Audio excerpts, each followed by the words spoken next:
How to forward a message on Skype mobile. Hello guys, in today's video I'm gonna show you how to forward a message on Skype mobile. First thing you're gonna do is go to Skype and then click on any chat you want, like this one.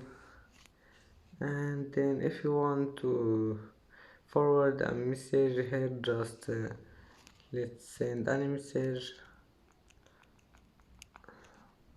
And now all you need to do is just hold on your message and then click forward and choose anyone you want to send it to it, and just click here if you want like if you want to send it to meeting with Okabe or to friends.